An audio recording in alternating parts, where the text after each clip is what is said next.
ఎలా ఉంది ఈ కూటమి ప్రభుత్వం వచ్చినాక పరిస్థితులు కానీ వ్యాపారాలు కానీ ఎలా ఉంది? బాగానే ఉంది. బస్సు ఆడవాళ్ళకి ఫ్రీగా బాగానే ఉంది. తర్వాత కరెంటు బిల్లులు ఛార్జీలు తగ్గించాలా. తగ్గించాలా? ఆ, కరెంటు బిల్లు ఎక్కువ వచ్చేస్తున్నాయి. ఎక్కువ వస్తున్నాయా? ఉమ్. ఆ, తర్వాత 1500 ఇస్తాం అన్నారు కదా, అది వేసేయాలా.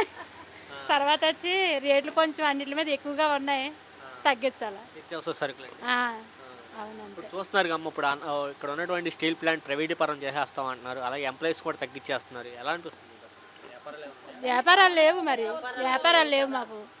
వ్యాపారాలు లేవు. వాళ్ళు ఉంటేనే కదా మాకు వ్యాపారాలు ఉంటాయి. అది బాగానే ఉంది. అతను వచ్చినప్పుడు బాగుంది, ఇతను వచ్చినప్పుడు బాగానే ఉంది. అన్నిటికీ బాగానే ఉంది. బాగానే ఉంది. బస్సు మాకు ఇక్కడ వ్యాపారాలు జరగాలి కదా, మరి వాళ్ళు తీసేస్తారు. దాని మీద ఆధారపడి ఉన్నారు మార్కెట్లో అందరూ. స్టీల్ ప్లాంట్ మీద స్టీల్ పడి ఉన్నారు. ఇట్లాంటి